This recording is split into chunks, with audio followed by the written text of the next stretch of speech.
Balik lagi di channel Banteng Mas. Hari ini Fortuner 4x4. Ini Fortuner 4x4. Kemarin udah kita ganti member depan. Nah, kita mau upgrade suspensinya nih.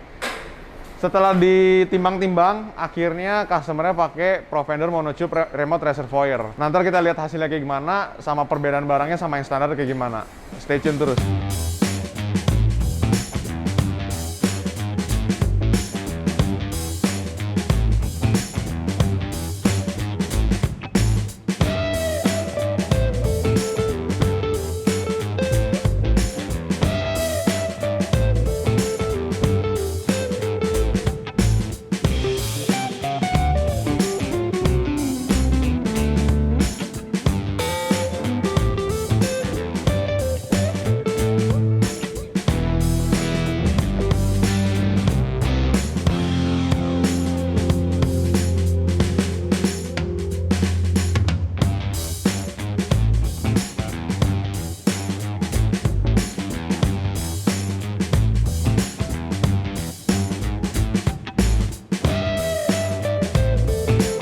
Perbandingan shock si Provender sama yang shock standarnya, kalau bisa dilihat nih, shock standarnya kan kecil. Nah, si bodinya ini yang membedakan tuh bodi di pistonnya lebih besar di Provender. Untuk pemasangannya kita harus mengukur di spring seatnya, karena ini kan coilover. Springnya pun kita naik yang 2 inch, yang lift kit. Jadi posisinya mesti ikutin standarnya si shock dari bawaan mobil untuk mendapatkan tinggi yang pas buat di mobilnya naiknya 2 in. Nah, kalau bisa dilihat dari sini, ini kita lagi proses pemasangan spring, tinggal naikin top strut, kita pasang, udah naikin ke mobil. Untuk posisi tabungnya sendiri udah tersedia bracket, jadi kalau untuk pemasangan di mobilnya udah tinggal plug and play, langsung nggak usah dipikirin custom-custom lagi. Ntar kita cobain di mobilnya kayak gimana rasanya, sama kita cobain klik-klikannya bedanya jauh apa enggak. Terus ini kita juga sebenarnya udah nggak usah ngelobangin lagi, udah ada bawaan lobang dari mobilnya, jadi kita tinggal tambahin bracket untuk pegang si tabungnya ini. Jadi posisinya kelihatannya rapi, terus keren banget ya jadinya. Kalau misalnya dibelokin setirnya tuh kelihatan shocknya kelihatan mahal, tapi sebenarnya harganya nggak mahal-mahal banget. Jadi boleh dicobain, boleh dibeli.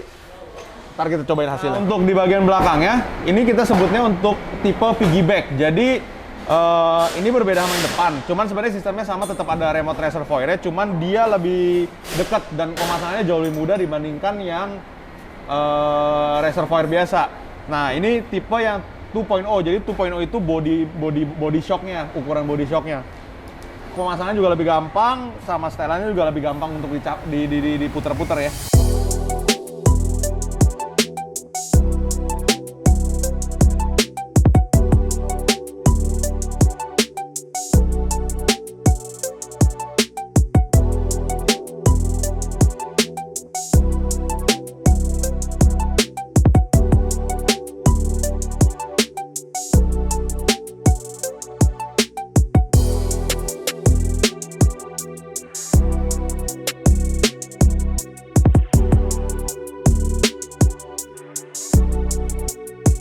Nah, ini udah kepasang semua, udah jadi.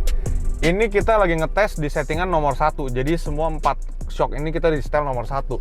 Yang gua rasain sekarang sih ini mobil jadi empuk banget. Cuman bedanya sama standar, ini empuk tapi tetap masih berasa mobilnya tuh stabil.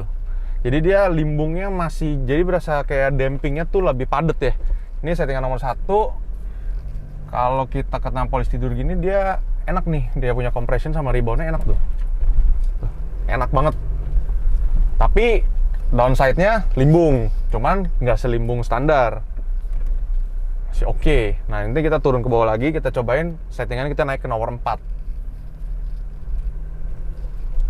Berasa banget kalau misalnya dibelok-belokin tuh mobilnya masih agak ngombak, berasa goyang. Cuman masih oke nih.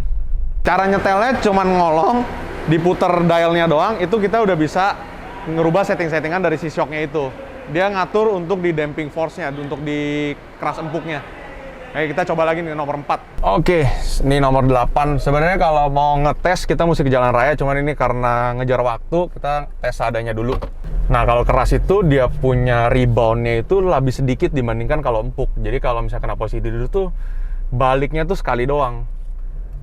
Terus kalau tekungan begini juga kita tekuk, mobilnya lebih nggak ngangkat dibandingkan pakai yang settingan 4 apa nomor 1.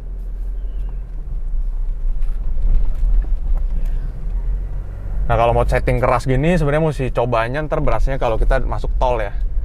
Jadi kalau buat nyetir apa motong-motong itu pasti bakal berasa lebih stabil. Ya beda sih, berasa banget bedanya. Dari yang paling empuk ke paling keras itu lumayan jauh rasanya. Tetap enak, tetap comfort, walaupun di settingan paling keras. Oke, itu aja. Ntar lihat foto-fotonya. Sebenarnya ini mobil masih kurang ban sama pelek, cuman mungkin coming soon. Untuk per, kita rekomen ganti kalau misalnya ada pemasangan bulbar atau winch. Karena ini udah pakai bulbar atau winch, kita mendingan harus ganti per. Jadi lift kitnya tuh lebih mantep. Kalau misalnya nggak mau ganti per, sebenarnya coilovernya bisa kita setel. Jadi belakangnya tinggal kita beli ganjelan per belakang. Karena posisi tabungnya di atas, jadi kita kalau mau berubah settingan sebenarnya nggak usah ngolong-ngolong banget. Kalau yang di depan nih tinggal diputer ke kiri. Nah ini udah ke 6, jadi kalau ini kita kasih customer settingan nomor 6, jadi kalau misalnya dia mau cobain, mau rubah-rubah, dia bisa ngerubahin sendiri. Nah, untuk fitmentnya sendiri pun pakein Tough Dog ini ratanya bagus ya, karena kan coilover. Nah, coilover ini kita setelannya ikutin yang standar bawaan mobil untuk spring seatnya. Kalau misalnya mau lebih tinggi, mau lebih turun, tinggal di setel dari coilover depan. Gitu aja, ini mungkin soon untuk ban sama peleknya menyusul. Udah mau dikirim keluar kota, stay tune di episode berikutnya, ntar mobil apa lagi kita modif. Thank you!